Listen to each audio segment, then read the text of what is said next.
Well, good afternoon, everybody, and welcome to the third and final webinar today from Smart Vision Europe. We're going to finish up looking at basic regression techniques in SPSS statistics. My name's Charlotte Quinn. I'm an analyst with Smart Vision Europe. If you haven't joined in these sessions before, and I know many of you have, might be worth pointing out these sessions are recorded, so you'll be able to listen to them again.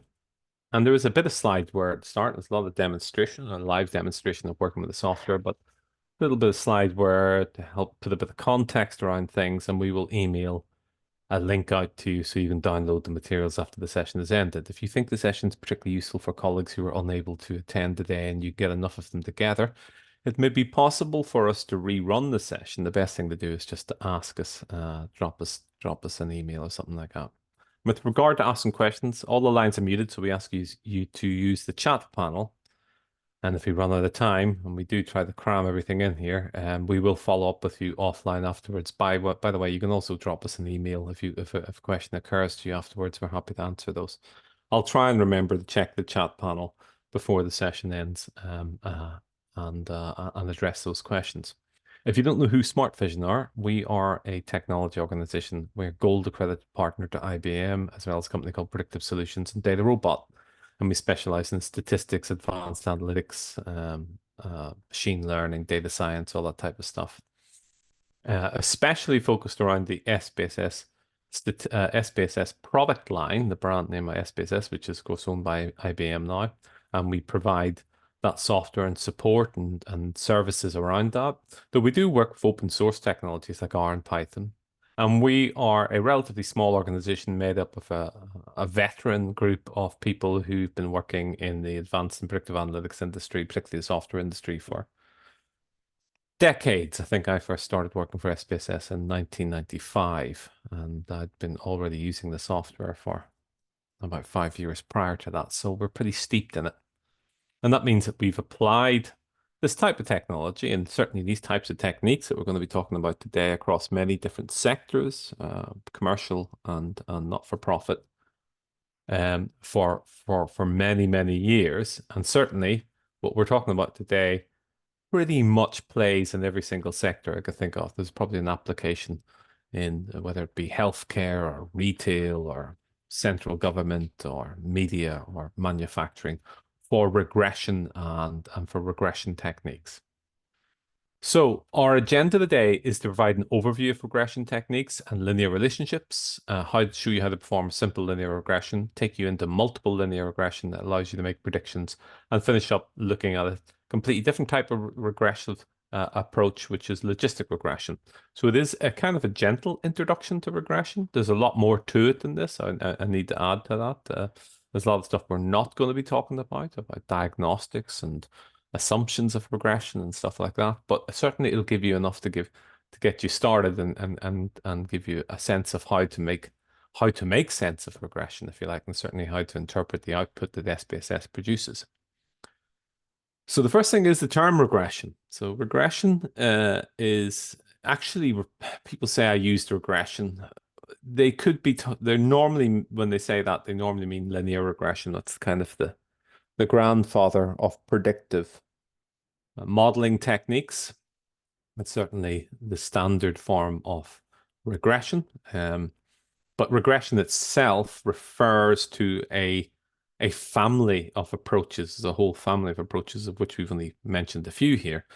Linear regression is commonly used when the outcome is a number, a continuous, a scale variable, where the relationship between the fields can be described using straight lines. So it's linear in nature as opposed to non-linear. Quadratic is a variant of that, where the outcome is continuous, but the relationship is kind of curvy linear, so a bendy relationship, which you might get, for example, I don't know, between something like engine size and fuel consumption or something like that. You find that it's not necessarily a straight line relationship. A logistic regression is probably the second most commonly used form of regression after linear, and that's used when you have a category outcome, two or more categories. When it's two categories, it's called binary logistic regression. When it's more than two categories, like three different groups that you're trying to predict on, and that's called polynomial logistic regression. And something which I'm working on currently, Poisson regression, we're doing a video on that. That's also used when you're working with continuous data, but it's where the data with a dependent variable, it actually records counts of events. So it tends to work with situations where people have a lot of zeros in the data, where the event didn't occur, and where the event doesn't normally occur more than, I don't know, 4 or 5 or 6 or 7 times or something like that. So it'd be things like Poisson regression could be used again in modeling things like, the number of goals scored in a football match or something like that, or the number of times that somebody relapses in a treatment program, or the number of failures that a machine or an asset exhibits over a 2 year period or something like that. So there is a family of techniques. Regression techniques are used when we're modeling the relationship, for example, between things like promotion and spend. I'm trying to think about linear regression here. I should really say where linear regression techniques are used. So promotion, spend, how much you spend on advertising and how much you spend on revenue. It does make sense that the bigger the advertising budget you have, the more revenue you get. But there's a point whereby it obviously doesn't pay to do that, and it becomes counterproductive. But things that I've done are things like estimating pollution levels following heavy rainfall for the Department of the Environment. You can use a regression to estimate the amount of pollution in the sea and in coastal areas following a period of heavy rainfall, because a lot of pollutants get washed down off the fields and get discharged from sewer pipes and stuff like that into the watercourse. Or predicting tourism revenue based on things like exchange rates and air travel costs, because air travel and exchange rates definitely affect the number of visitors you're going to get to, let's say, a Mediterranean island or something like that. Predicting test student scores based on that student's previous results and perhaps how their class is performing historically. Estimating the number of website hits, number of visits to a website based on things like social media promotion, TikTok videos, or retweets and follower numbers, the level of influence that an influencer has, or things like using meteorological data to predict sales of products which are sensitive to that. So predicting things like sales of barbecues based on temperature forecasts. These would all be, there are a very wide-ranging array of different applications there, but you could certainly imagine using linear regression in all of those situations. So the term regression may not be obvious, actually comes from the term regression to the mean, meaning falling back to the mean.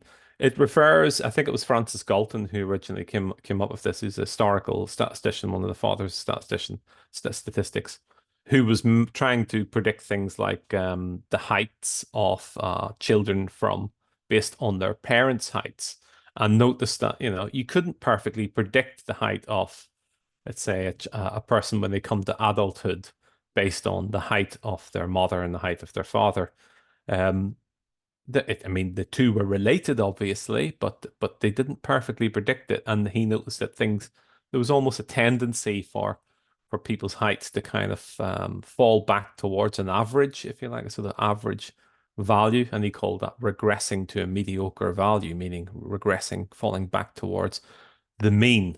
In regression, the mean is very important. The average is very important here because the average can be represented by a straight line, and that straight line we're going to come on to in a moment. But suffice to say that when we visualize regression, we tend to use scatter plots like the one you're seeing at the moment, where we're looking at the percentage of unemployed in different US counties and the percentage of people in those counties that are reliant on public health care. Okay, so the more unemployment you have, generally speaking, historically, the greater the reliance on people using public health care as opposed to private health care, which of course is very important in the US. Now, regression to the mean refers to this line that you can draw through this scatter plot. This line represents a kind of average. It's kind of the average of the relationship, if you like. If you were to look at the relationship between percent of the average relationship between percent on public healthcare and percent unemployed.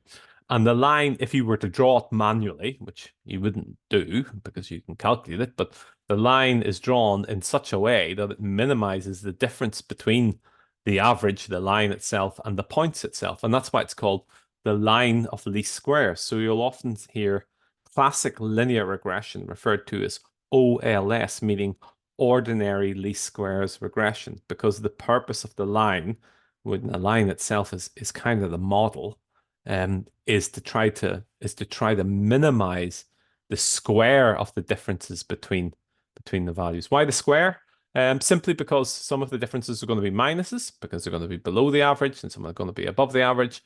And if you added up all the positives and all the minuses, you just get zero. So statisticians don't like that. So they tend to square the difference. So a difference of 2 would be squared to 4, and the difference of -3 would be squared to obviously to 3 to 9, sorry.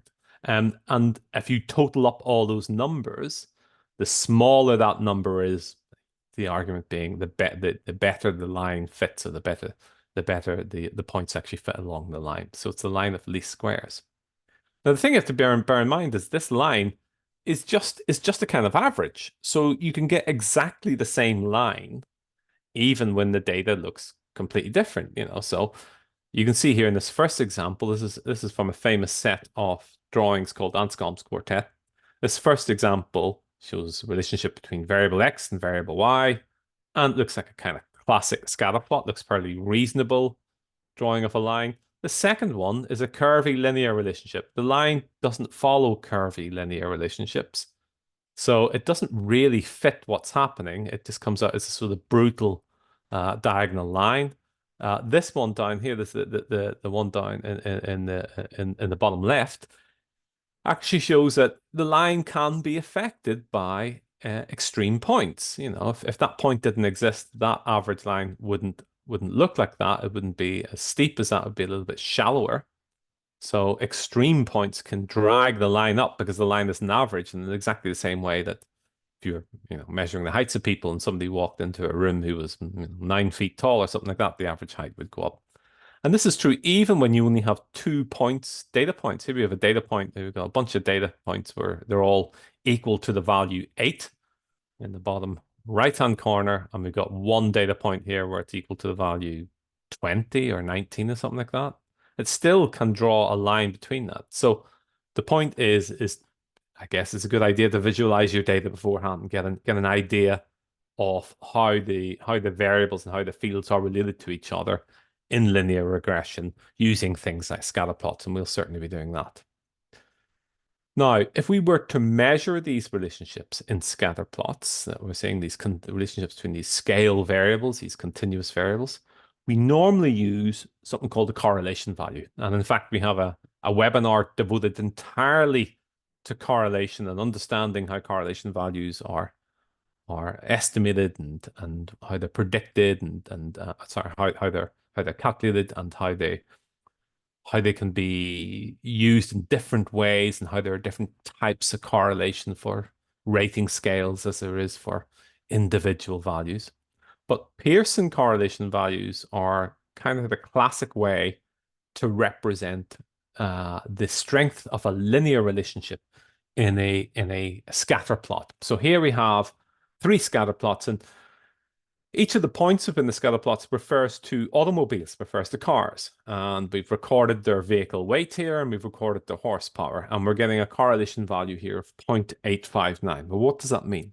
Well, correlation values run between 2 extreme points, and they can't exceed those extreme points, -1 to +1, with 0 in the middle. And the closer it is to +1, the stronger the positive relationship is, and the closer it is to -1, the stronger the negative relationship is between the two factors. It doesn't mean that one factor is dependent on the other. It doesn't make really any difference whether or not you flip the axes around. The correlation is not affected by that. And we can see here that horsepower and vehicle weight give us a score quite close to 1 of 0.859. So that's a really strong, as we can imagine, it is trying to form a line here. So you can imagine it's quite a strong linear relationship. Whereas the time to accelerate from 0 to 60 and miles per gallon, which is also linear, is also a sort of linear relationship, not as strong, has a score of 0.434, closer to 0, if you like. So it's a weaker relationship. In other words, horsepower is a really good predictor of vehicle weight, and vehicle weight's a very good predictor of horsepower. Miles per gallon is a not so good predictor of time to accelerate, and time to accelerate is not so good a predictor of miles per gallon. And then we have a negative relationship when we look at horsepower against time to accelerate. And it's basically saying, look, if you've got a car that's got really good horsepower, it doesn't take you very long to accelerate from 0 to 60. Whereas if you've got a car with very low horsepower, it takes you longer. It's a negative relationship. As one value increases, the other value decreases. It would be exactly the same if you're looking at things like the relationship between blood alcohol level and reflex reaction time. So these are, these certainly the ones on the extremes here, the two charts on the far side of the slide here. These are quite strongish, quite strong correlations, I would say. This is a kind of a weaker one. In social sciences, I would say if you get below 0.3, it's really, they're quite weak relationships. A correlation of 0.2 might be statistically significant, but it doesn't mean it's a very strong relationship. If we were to continue this situation and look at something where there isn't any relationship, really, we might look at mileage, which is the mileage of the car, how many miles are on the clock, and miles per gallon. And those two things aren't related to each other in any way, and we wouldn't expect them to be, because that's really the age of the vehicle versus the fuel efficiency. And thus we get this random cloud of points. The value is quite close to zero. There's no real strong linear relationship there. And here we can get strongish negative relationships, minus 0.67, or strongish positive relationships, even if, as we've seen with Anscombe's quartet, even if the relationship is not linear in nature. This is kind of a hook-shaped relationship. This value here relates to how well these points fit this straight line, which is not that great, but or certainly not for this part of the scale. Maybe a bit better this part of the scale. So the lesson here is make sure that you visualize your data beforehand. Sometimes statisticians might do something to a variable to make it linear. You can see here that this is miles per gallon squared. So I squared it to create this relationship. And as a result of that, sometimes people take the square root of a variable or take the log of a variable in these situations to crunch the numbers back down so that you get a linear relationship between the two fields so that you can use them in techniques like linear regression. Okay, why are correlations related to linear regression? Well, correlations tell you how strongly related along a bounded scale two variables are. So going from -1 to +1, closer they are to those extremes, the stronger the relationship. Closer they are to the center, 0, the weaker the relationship. Well, it turns out in regression, we use a value called the R-square, and it is literally the square of the correlation. If you think about it, you take a correlation here of 0.859. If I square that and multiply it by itself, I get 0.738. And that can be interpreted in percentage terms. It means that 73.8% of the variation in one field can be predicted by the other field. It's the best way to think of this is to think of both fields as circles, and the overlap in the variance, the shared variation between them, the overlap is equal to 73%. So they overlap by 73%. And we'll return to that concept when you see us actually running correlations themselves.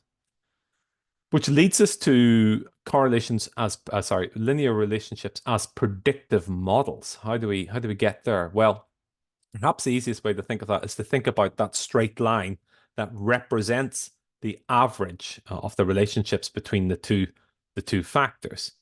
And that straight line can be expressed in various ways, but the formulas pretty much add up the same thing. Like sometimes you'll see different formulas, and the way in which the shorthand way to kind of explain this is think about is how long it takes to cook a chicken.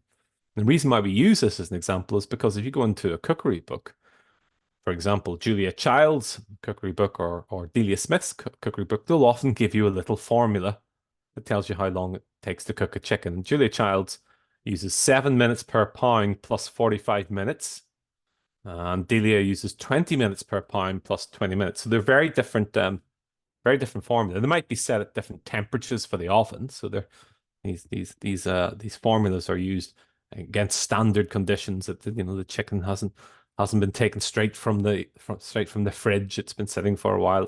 It's You know, it's no cooler than 5 degrees Celsius or something like that. It's not a fan assisted oven and you haven't basted it.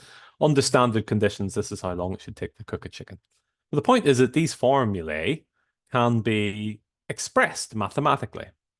And depending on whether or not you're a statistician or an economist or a mathematician, you might see a formula like y equals mx plus c, or y equals a plus bx, or y equals bx plus a. It's the same formula. It's just using different letters in a different order. It's the same formula. And the key here is that they have a constant on the end.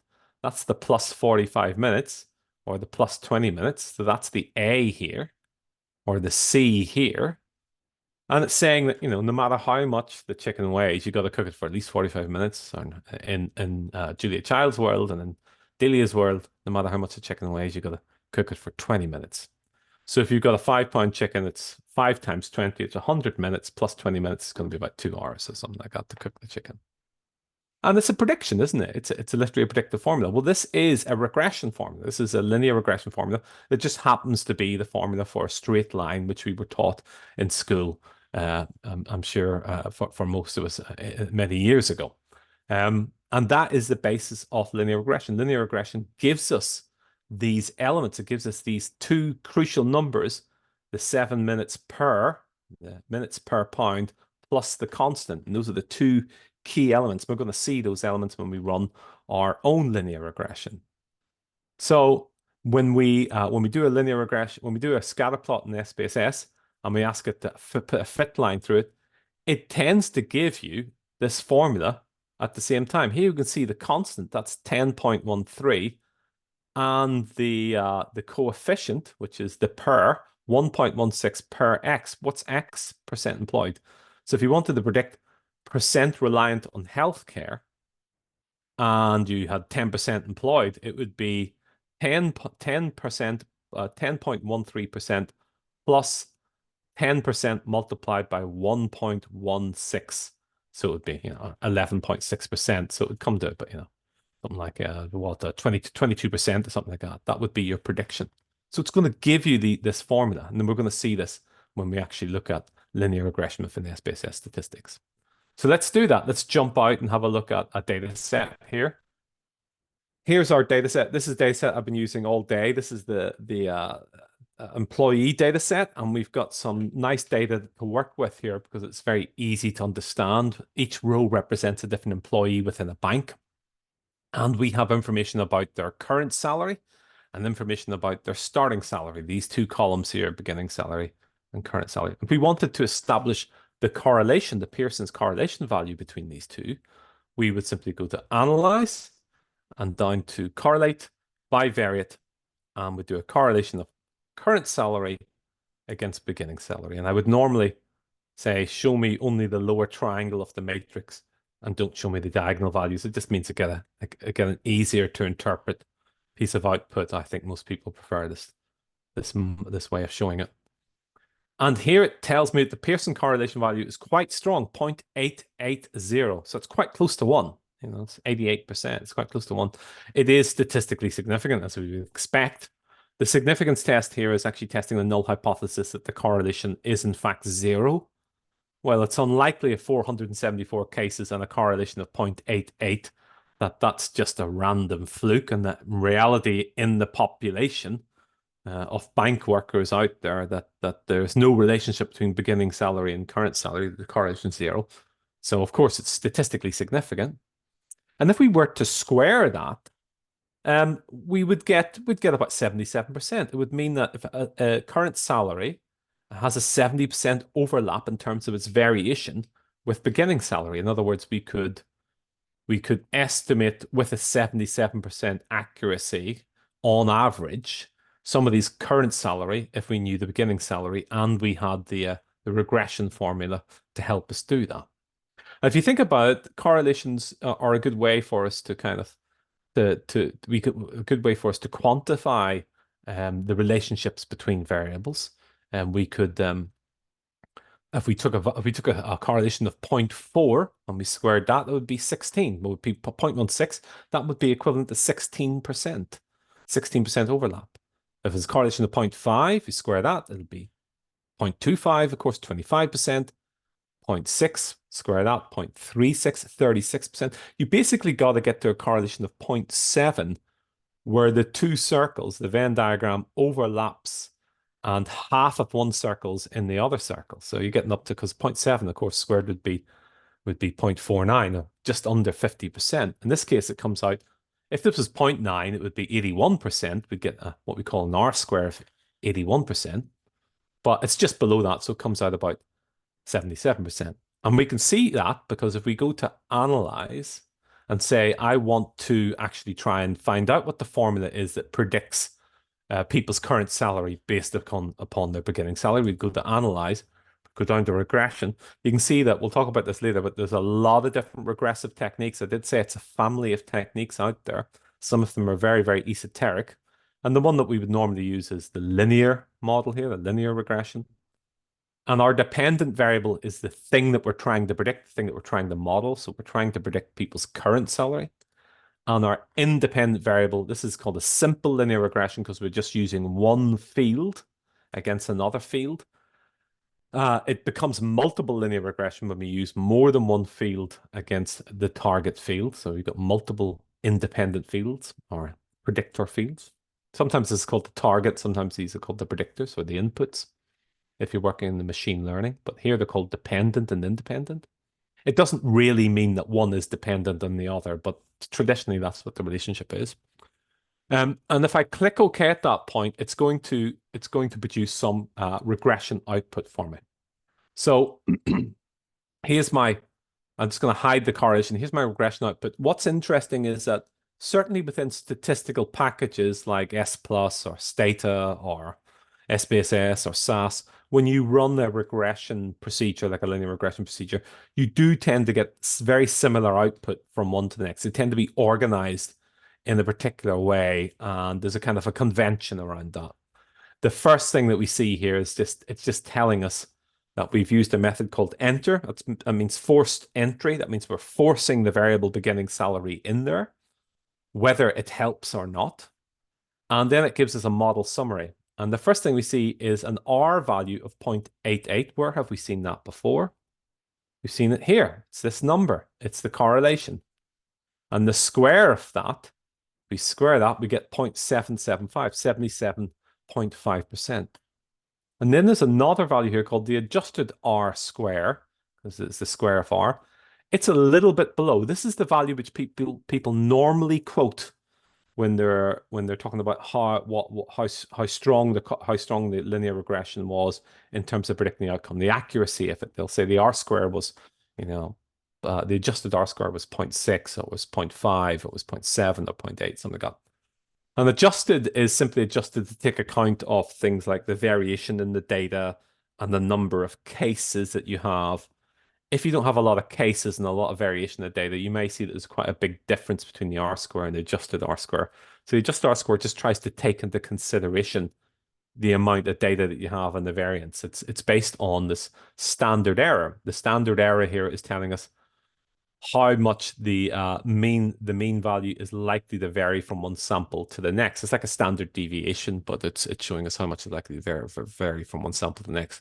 The smaller the standard error, the more reliable the data set, and you'd get a really small standard error of the estimate if you have a really large data set and not a lot of variation. But here it's not typically something that people would quote very much, but it gives you a rough indication of how reliable the data is, plus or minus $8,000. And the next thing we get to is an ANOVA table, analysis of variance table. This ANOVA table is sometimes referred to as an omnibus test. This is just a test, an overall test of whether or not the model is doing anything better than random. That's basically all it's doing. So we pretty much always expect it to be statistically significant, less than 0.05. Here it's less than 0.001. So it's definitely statistically significant by the use of that term. And it's comparing how well beginning salary does at estimating people's current salary compared to, say, just taking the average, just taking the average or just using what we call the intercepts, the minimum value. So, of course, it's better than just taking an average. We've seen from the scatter plot that it's better than just taking an average, and it is statistically significant. You still get a statistically significant result even when the R square is, really quite weak, down to like 0.2 or 0.15 or something like that, because it still means you're hitting quite a low bar there, trying to do better than just comparing the average. And then we get our coefficients table. And this is the bit where everything happens. This is the 20 minutes per pound plus 20 minutes per good measure. This is our y equals mx plus c, or y equals ax plus b, or whatever way you want to express the formula for the straight line. We have our constant. That's the plus 20 minutes per good measures. It says no matter how much somebody is currently earning, we're going to assume they earn at least $1,928. So that literally refers to the dollars. And this is the per bit. So we're saying for every unit of beginning salary, you multiply it by $1.9. So if their beginning salary was $10,000, we're going to assume that they're currently on $19,000 plus about $1,900 on top of that. So just a bit over $2,100. It was what we'd predict them to be on. And we have standard errors telling us how reliable these statistics are. We have something called a beta value here, which you'll see is exactly the same as the R value, which of course was exactly the same as the correlation.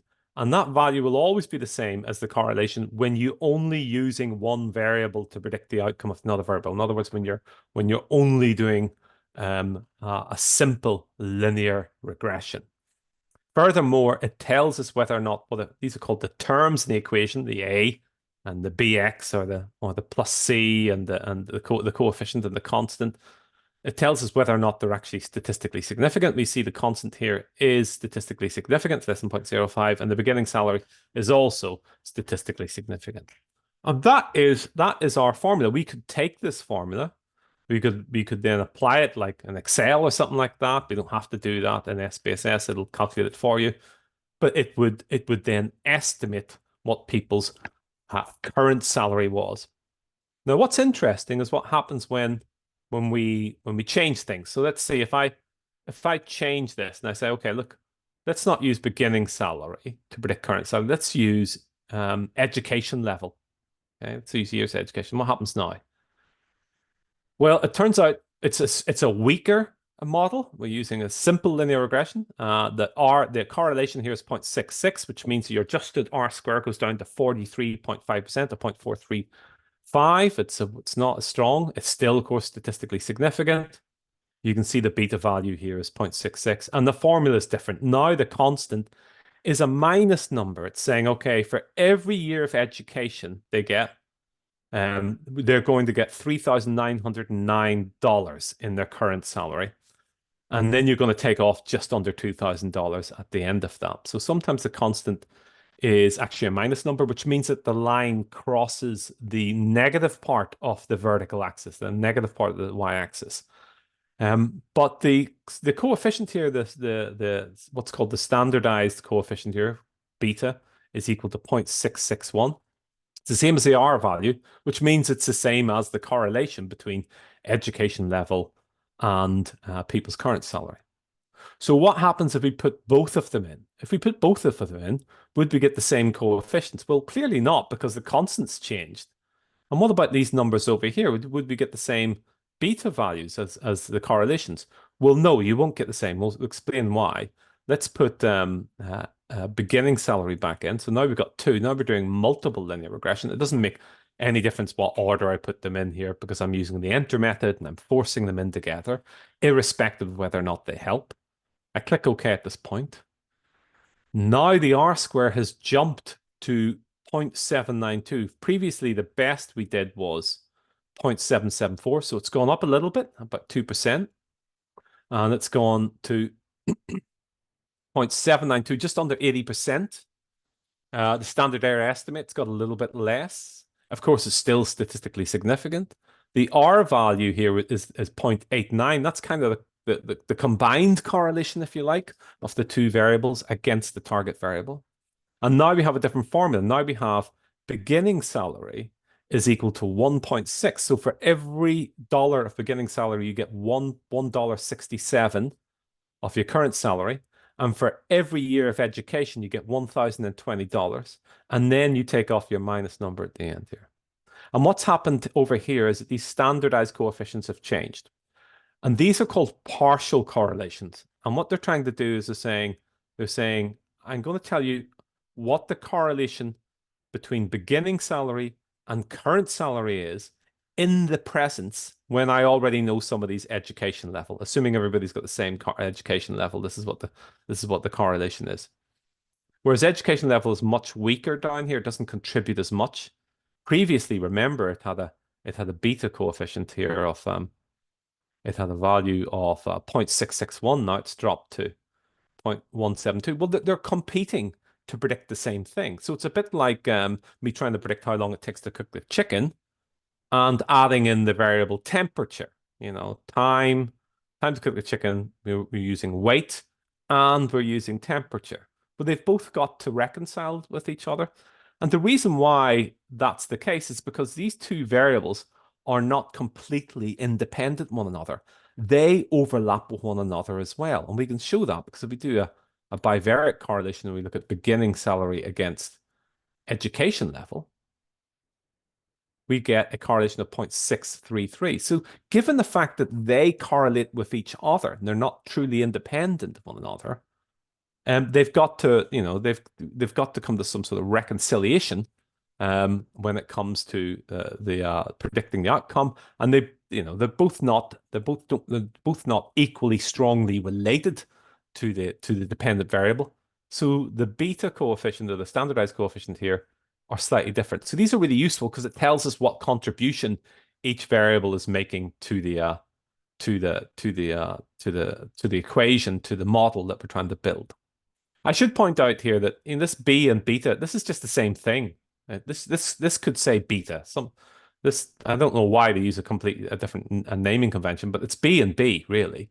And the difference here is that this is a standardized version of this. This is standardized them so that they've been turned into correlations rather than their raw numbers. That's the only difference. What happens if I add in more fields? If I add in more fields at this point, I could add in age. And I could add in, let's say, months since hire, how long they've been in the job. Now, again, sorry, that's the wrong one to use. I meant to using linear regression. Let's go age and months since hire. We're using the enter method here, remember? Click OK. Now the overall adjusted R-score has gone up to 0.81, 81%. And as we scroll down through, these all look like they're contributing positively to this. Is it worth it? Well, one of the ways in which we could see which ones are contributing individually, if you like, as we're going along, is to use a different method. We have a method here called forward and backward. There's another method called stepwise and remove. Think of forward as a bit like building a house of cards, where you're trying to build a stack of cards, put one card on top of the other, and try to keep doing that without the stack cards falling over. That's what forward's trying to do. It's trying to add in only variables that will statistically contribute towards it. Whereas backward is a bit like Jenga, where you add them all in and then take out the stuff which you don't need in order for the tower to still stay upright. So if I use the forward method here, I wouldn't normally recommend using the stepwise method. You hear people talk about that. There are problems with it. It looks like stepwise will actually add in a variable and then take out a variable if it's no longer significant. It gets a bit more complicated. It's not something that most people recommend doing. So forward's a little bit more conservative. Click OK at that point. And what it does is it doesn't just build one model, it builds 4 models as it's putting each one in at a time. And we can see the R-square going up. Okay. And as a result of that, we get 4 ANOVA tables saying model 1 had 1 variable, model 2 had 2 variables, model 3 had 3 variables, model 4 had 4 variables. And they're all statistically significant. They're independent models. And then we get down to the coefficient table here. And we can see the first one started out with beginning salary. The second one added in age. The third one added in months since hire. And the fourth one added as a 4th step, education level in years. And in fact, you can double click on this and you can call up what's called pivoting trays and put the model in here and drill down into each one of them at a time. You can see the coefficients changing. There was our simple linear regression. And then we added in model two. Look at it, shows age as the next best predictor. That goes in as it's actually got a minus number. So it's saying the older you are, the less you earn. That's true in this data set because some of the oldest people are working custodial and clerical groups and they don't get paid as much as the younger managers. As we add in category 3 months since hire, and we can see that this is not strong correlated, but still statistically significant. And the last one is education level in years actually goes in last of all. It's a little bit stronger, but it's the formula now is equal to minus 12,512. And our formula is now no longer y equals mx plus c, but it's y equals beginning salary times 1.758, plus age times minus 160 dollars that you lose for every age in the year, plus months since hire, 169 for every month since hire, plus education level. Every year of education gets you $664. And then you take away $12,000 at the end, and that gives you your prediction.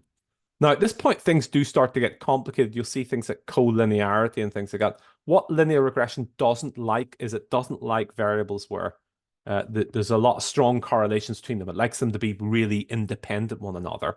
And there's a lot of stuff I haven't talked about here where you'd have to test whether or not the model fits well, whether or not it meets certain conditions.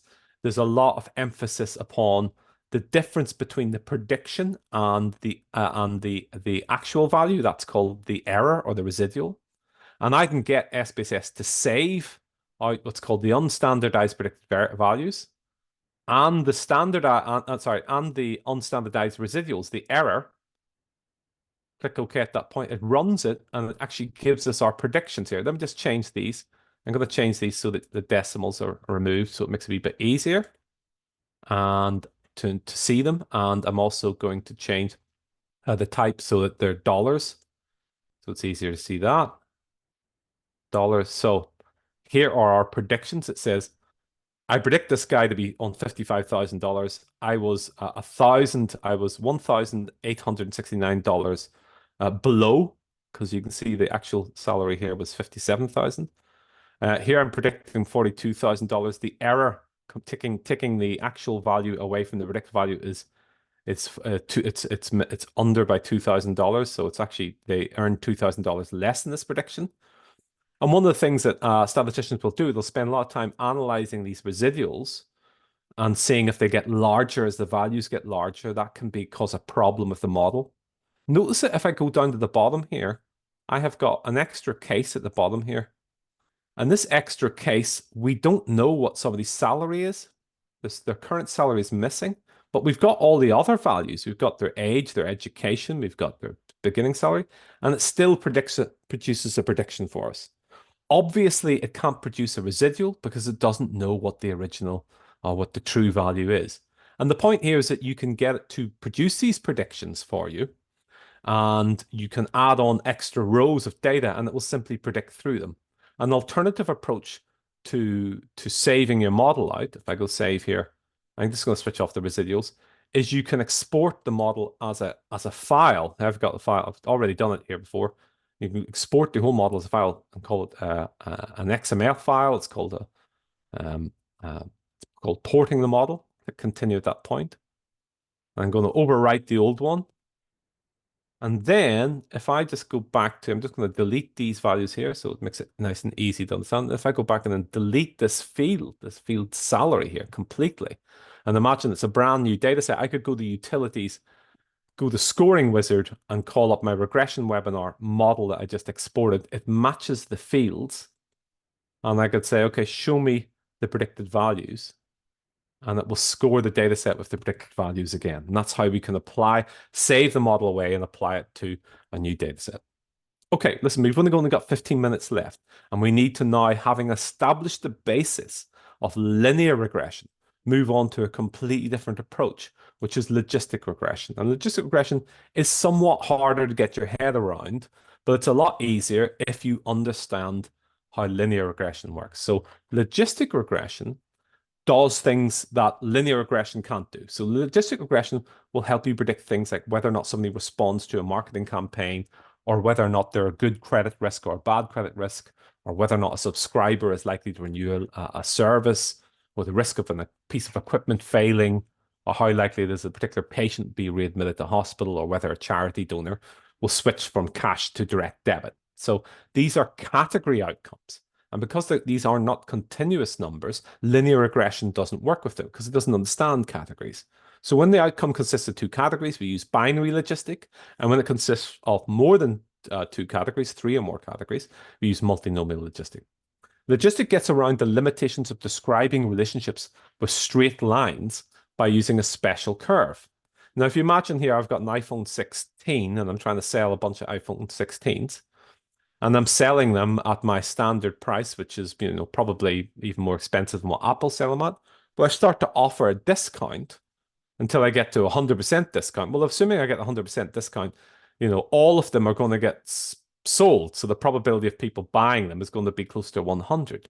And this special curve here describes this relationship that as a value increases, the probability of something increases as well. So it could be the probability of somebody having an accident if they're drunk and what the blood alcohol level is high, or the probability of somebody responding to an offer of a really good discount effectively. So there is a special formula that converts the values on this x-axis here into these probability values by using this special curve here. And this special formula is called a link function. And that leads us to ask, well, what are these numbers on this x-axis that allow us to convert them into probabilities? Well, these numbers are the numbers or the values that logistic regression creates and puts through the special formula called the link function, which creates a probability. And what that means is that the coefficients in the logistic regression are not like the coefficients in linear regression. They're not going to be like 20 minutes per pound. They're going to be coefficients that really are very difficult to interpret because they're designed to go through this special formula in order to create a probability value. Okay, so let's have a look at what they look like. I'm going to open up a different data set here. I've got a data set here called, let's open data. Let's go to news channel for logistic regression. And I've got the special target field, which I'm trying to predict here, which is whether or not people subscribe to this news channel. You can see it's just two categories, no and yes, where yes is coded as 1 and no is coded as 0. You can imagine it as an app. Let's say it's a news app that people have to pay for or something like that. And we have some variables here which may impact upon that. How many hours they spend watching TV per day, and what their age is, and what their level of education is, and what their gender is.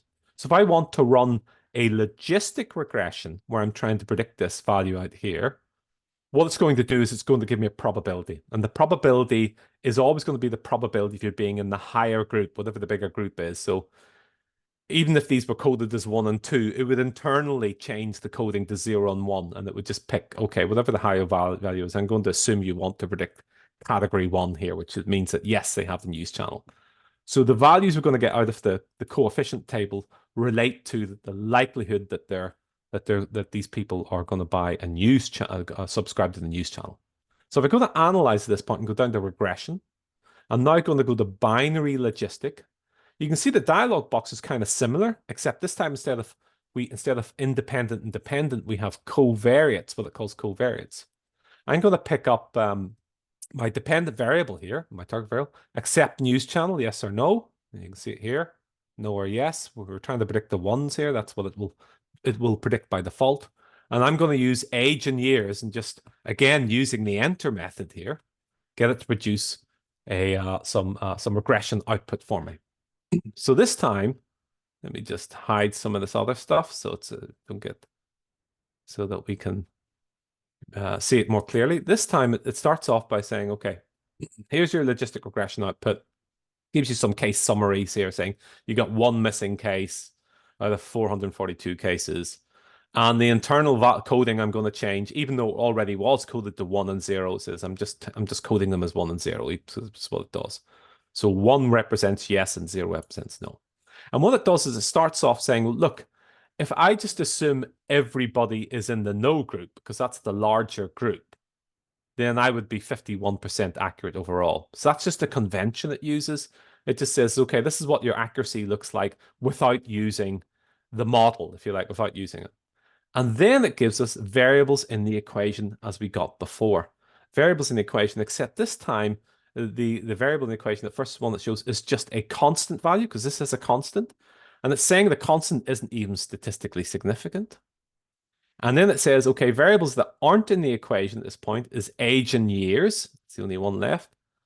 And it is statistically significant. So when we look below that, you see the stuff about blocks, because it assumes that you may be putting stuff in different blocks or using different models. Everything's just going in one block, and we've only got one variable here.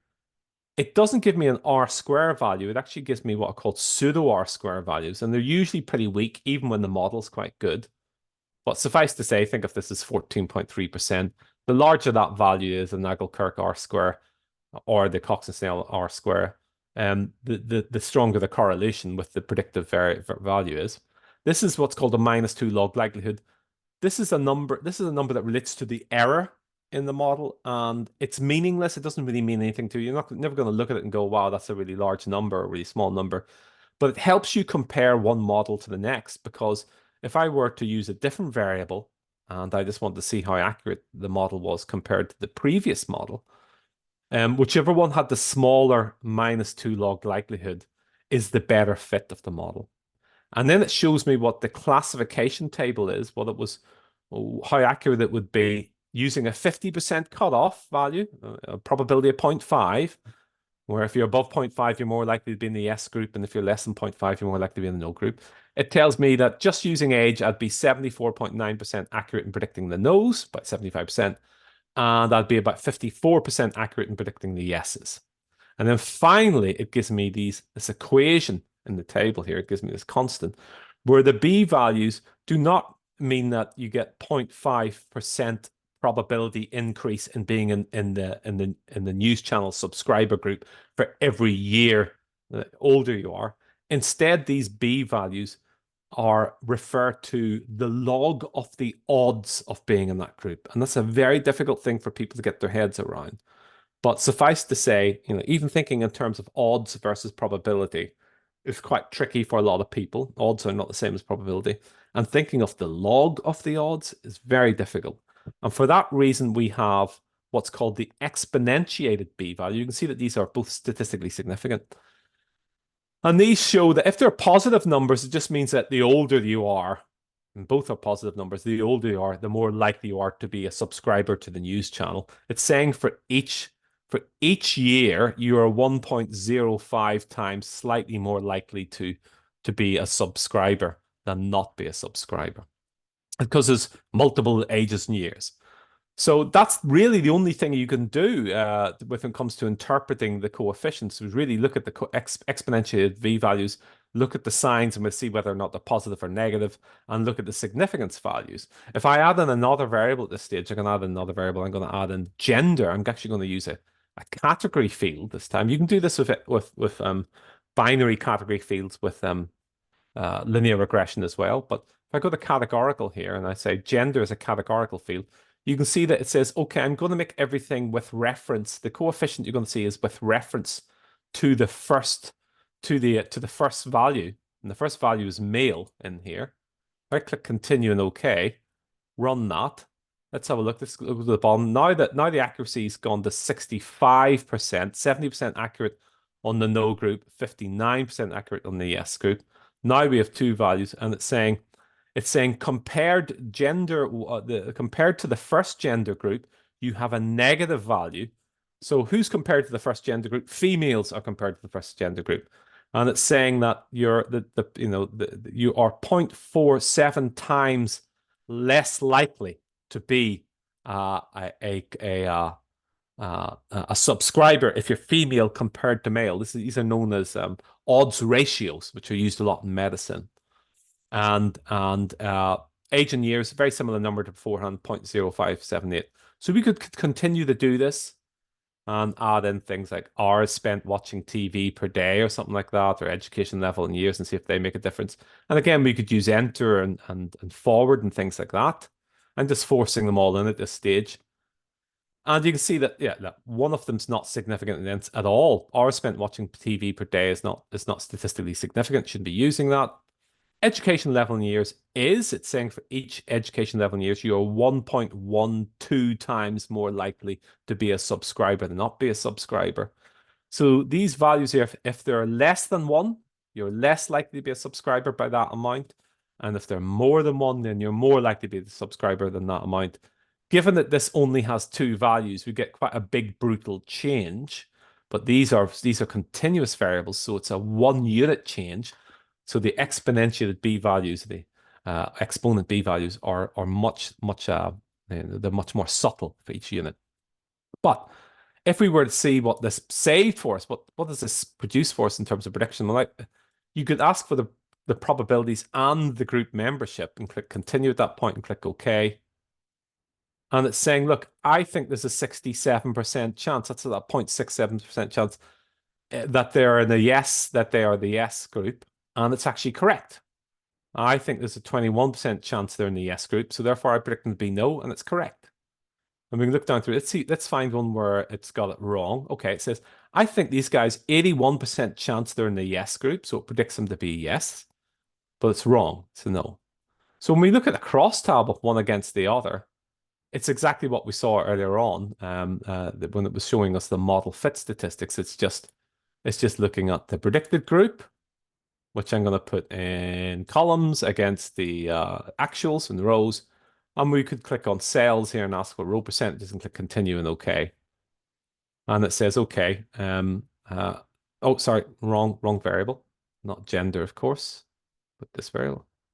Click OK. It's saying, OK, look, 68% of the no's have been correctly predicted. 62% of the yeses have been correctly predicted. And overall, it's probably going to average out about 65% or something like that. So that's how one way in which we might assess how well the model fits. So it's a very different approach from linear regression because of this, the way in which we have to convert the coefficients into probabilities. And it means the coefficients have to be turned not into the raw scores, the raw values, but actually the log of the odds of you being in the key category outcome. And that's converted through a formula which happens to be 1/1 plus e to the power of minus z, where minus z is the equivalent of the coefficients, just for the record. Now, it turns out SPSS, as you can guess, has lots of regression methods available, especially if you have the regression models module added to it, which is where you'll find logistic regression that comes with the regression models module. Many additional methods, however, are made available through SPSS's integration with R and Python. So you'll still see a lot of free integrations, lots of other types of regression that one can do. Some additional resources. So we have some additional videos and resources around things like non-linear relationships and things like moderation analysis, mediation analysis, which is used a lot by students. You can also find out what versions of modules what modules you have installed. If you click here to this URL, take you to that and see exactly what's included in the regression model, and then some other materials which will link you URLs here, which will link you to choosing the correct statistical test or how to interpret statistical tests, and a link to our blog series on statistical testing and procedures. We have a number of different courses that are available. These are free to existing SPSS users. So if SPSS users are using these courses, SPSS users, if existing Smart Vision users can get free access to this. If you're not a Smart Vision customer, you can actually download them for a fee. And the last thing is that, of course, we provide a range of different consultancy services, including training, working on your data, working side by side your data, from 1 to 2 days to much more involved engagements. You can source your SPSS software directly from us. We can provide identification and recruitment of analytical skills in the organization if you're looking to recruit someone. We generally offer no strings attached technical and business advice related to all things analytical. And we have formal technical support services around the SPSS statistics product itself. I do hope you found that useful. We will have a series of other webinars coming up throughout the autumn and the winter. You might want to check out our website and register for them if you think that they might be useful to you. In the meantime, thanks very much for logging in, and we look forward to logging in again in the future. Thank you.